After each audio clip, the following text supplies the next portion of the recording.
Supreme court के भीतर bulldozer चर्चा का विषय है। क्या बुलडोजर रुक जाएगा या बुलडोजर की रफ्तार बढ़ जाएगी? पिछले 3 दिनों से आप अलग अलग खबरों में यह समझने की कोशिश कर रहे हैं कि यूपी में योगी के बुलडोजर के साथ कोर्ट के भीतर क्या होने वाला है, लेकिन इस वीडियो में आपको विस्तार पूर्वक समझाने जा रहे हैं कि योगी का बुलडोजर रुकेगा या वाकई उसकी रफ्तार बढ़ जाएगी। इस बात को समझने के लिए सबसे पहले हम चलते हैं सुप्रीम कोर्ट, जहां सुनवाई हो रही थी। सुनवाई के दौरान यूपी सरकार की तरफ से एक हलफनामा पेश किया गया था और उस हलफनामे की तारीफ सुप्रीम कोर्ट के जज ने भी की थी और जज ने यह कहा था कि हम यूपी सरकार के बुलडोजर कार्रवाई की प्रशंसा करते हैं। उन्होंने कानून के मानकों को ध्यान में रखते हुए एक्शन लिए हैं। यह जो बुलडोजर का मसला है वो राजस्थान में भजन लाल शर्मा द्वारा चलाया गया बुलडोजर हो या फिर मध्य प्रदेश में मुख्यमंत्री मोहन यादव द्वारा चलाया गया बुलडोजर हो या पिछली कुछ घटनाओं को जोड़कर कोर्ट में चुनौती दी गई है कि यह जो बुलडोजर है वो असंवैधानिक है और इसे नहीं चलाया जाना चाहिए। इसी बात को लेकर सुप्रीम कोर्ट ने सभी सरकारों से यह कहा है, सभी पार्टियों से कहा है कि आप दलीलें पेश करिए, बताइए कि बुलडोजर का मॉडल क्या होना चाहिए। सुप्रीम कोर्ट के पास बहुत ताकत है और सुप्रीम कोर्ट किसी भी सरकार से बड़ा ही कहा जाएगा, माना जाएगा। तो क्या यह भी मान लिया जाए कि योगी के जो बुलडोजर है वो भी इतना बड़ा हो गया है कि सुप्रीम कोर्ट को बात करनी पड़ रही है और सुप्रीम कोर्ट को खुद पार्टियों को यह कहना पड़ रहा है कि आप दलीलें पेश करिए, बताइए कि यह बुलडोजर चलना चाहिए कि नहीं चलना चाहिए।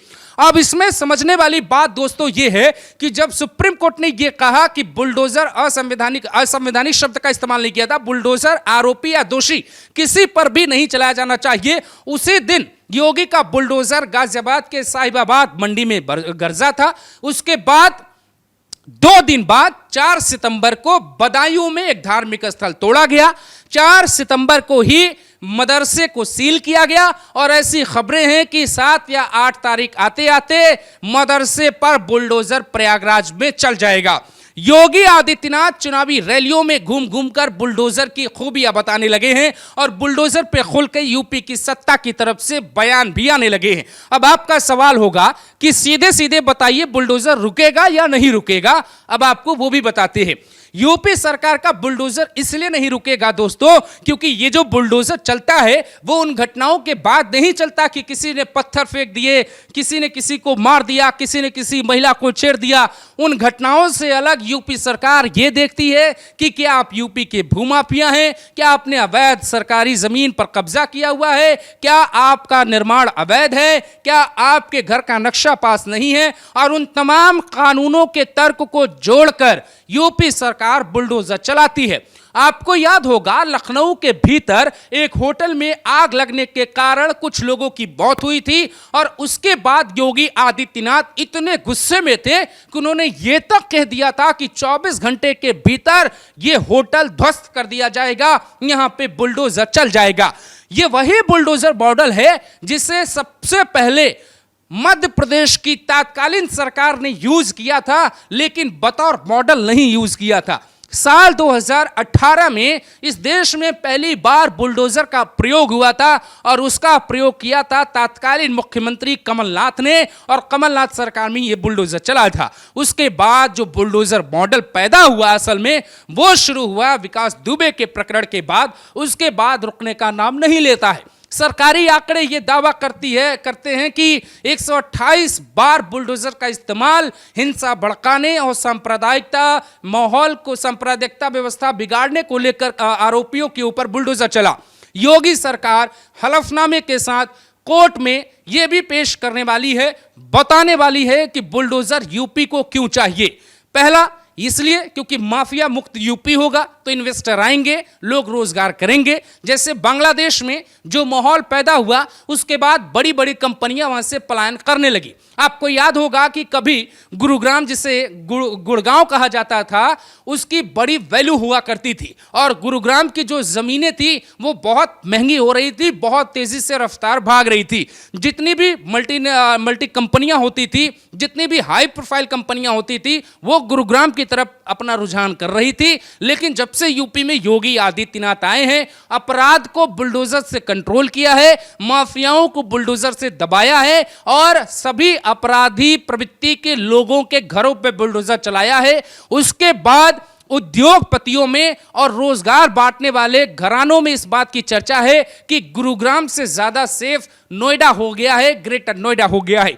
दोस्तों, आप इस बात को ऐसे समझिए कि राजधानी दिल्ली के आसपास के इलाकों में एनसीआर बनाया गया और उस एनसीआर के दो प्रमुख हिस्से हैं, एक गुरुग्राम और एक ग्रेटर नोएडा नोएडा। और ग्रेटर नोएडा नोएडा की आज वैल्यू गुरुग्राम से भी ज्यादा तेजी से बढ़ रही है। यहां पे फिल्म सिटी बन रही है, यहां पे बड़ा एयरपोर्ट बन रहा है, यहां पे तेजी से विकास हो रहा है। यहां की विकास दिव्य कीर्ति जैसे शिक्षकों ने भी यह फैसला किया है कि अब जो है वो राजेंद्र नगर या मुखर्जी नगर या दूसरी जगहों से निकलकर नोएडा में आएंगे और यहां पे एजुकेशन हब, सरकार का जो एक सपना है उसको आगे बढ़ाने के लिए खुद का भी सेंटर खोलेंगे। ये माहौल क्यों बदला, ये तमाम तर्क यूपी सरकार कोर्ट को बताने वाली है और ये कहने वाली है कि अगर जज साहब आपने बुलडोजर रोक दिया तो जाहिर तौर पे यूपी यू टर्न हो जाएगा, यूपी उस रास्ते पे चल पड़ेगा जिस रास्ते पर पहले हुआ करता था। यूपी में बेरोजगारी दर बढ़ जाएगी, यूपी में हिंसा की खबरें बढ़ जाएंगी, महिलाओं में असुरक्षा बढ़ जाएगी। इसीलिए बाबा का बुलडोजर चलना चाहिए। देखिए, इसमें दो बातें और हैं जो समझ लेनी चाहिए। किसी भी सरकार की नीयत और नियति दोनों को भी कोर्ट को देखना होगा और समझना होगा कि आखिर वो क्या है। बुलडोजर का इस्तेमाल सिर्फ योगी आदित्यनाथ ने नहीं किया और कोर्ट ने बुलडोजर पे जब भी कोई टिप्पणी की तो योगी आदित्यनाथ के लिए नहीं की, बुलडोजर के अनैतिक व्यवहार के लिए की गई टिप्पणी है वो। आप इसको ऐसे समझिए कि साल 2021-22 में राजस्थान के मुख्यमंत्री ने स्कूलों पर भी बुलडोजर चलवाए, यहां तक कि वहां पे एक शिव मंदिर पर भी बुलडोजर चला। आपने देखा कि महाराष्ट्र में जब सरकार बीजेपी की नहीं थी तो कंगना रनौत के ऑफिस पर भी बुलडोजर चलाया गया। ऐसे बुलडोजर के कई प्रकरण हैं जब बदले के भाव से चलाए गए, लेकिन योगी आदित्यनाथ ऐसा नहीं करते। अगर सुप्रीम कोर्ट पर इस बात के लिए भी वकीलों ने यह कहा कि आप एक बार लिस्ट मंगवाइए बुलडोजर किन धर्मों के लोगों पर चला है, तो यूपी सरकार वो लिस्ट भी सौंप सकती है। आप दोस्तों यकीन मानिए, यूपी में मुसलमानों से ज्यादा हिंदुओं के घरों पे, संपत्तियों पे बुलडोजर चला है और जनता इसे इसलिए स्वीकार कर रही है क्योंकि बुलडोजर मॉडल से समाज में शांति, अपराध की कमी और कानून में भरोसा बढ़ रहा है। इसीलिए जो मॉडल योगी आदित्यनाथ ने शुरू किया वो योगी आदित्यनाथ ही चलाएंगे, ऐसा अब दिखने लगा है। बाकी की सरकारों के लिए बुलडोजर चुनौती बन सकता है, उनसे बुलडोजर की ताकत छीनी जा सकती है और इन्हें यह कहा जा सकता है कि अगर आपको बुलडोजर चलाना है तो आप यूपी सरकार के मॉडल को पहले समझिए और खुद योगी आदित्यनाथ से ट्रेनिंग लीजिए। यह बात बहुत बड़ी है कि विकास दुबे पे जब बुलडोजर चला तो यूपी के ब्राह्मणों ने कहा कि सरकार ब्राह्मण विरोधी है। जब यादवों पे बुलडोजर चलता है तो यादव कहते हैं सरकार यादव विरोधी है, और जब मुसलमानों पर चलता है तो सरकार कहते हैं, यादव कहते हैं कि सरकार जो मुसलमान कहते हैं कि सरकार जो है वो मुसलमान विरोधी है। लेकिन आप इस बात को ऐसे बिल्कुल मत समझिए। उज्जैन में जब मोहन यादव ने बुलडोजर चलवाया था अतिक्रमण हटवाने के लिए, तो वहां पे 4 मंदिरों को हटाया गया था और कुछ जैन मंदिर भी थे उनको भी हटाया गया था और साथ में मदरसों को भी वहां से शिफ्ट किया गया था, मदरसे पर भी बुलडोजर चला था। सुप्रीम कोर्ट इन तमाम बातों पे आकलन करेगा। साफ पता लगता है कि यूपी में योगी का बुलडोजर रुकने वाला नहीं है और योगी ने एक रैली में यह तक कह दिया कि बुलडोजर चलाने के लिए दिल और दिमाग दोनों होना चाहिए, हिम्मत होना चाहिए। जो माफिया हैं, जो दंगाई हैं, वो खुद के खुद नाक रगड़ने के लिए तैयार हो जाएंगे। मैं आपसे एक सीधा सा सवाल पूछना चाहता हूं दोस्तों, आप बताइए कि क्या यूपी में योगी का बुलडोजर मॉडल रुकना चाहिए? और अगर बुलडोजर मॉडल रुकता भी है, कोर्ट कहता है कि आप मत चलाइए बुलडोजर, तो क्या कोर्ट यह बताएगा कि सुरक्षा की गारंटी किसकी होगी, सरकार की, कोर्ट की या उनकी जो याचिका लगा रहे हैं?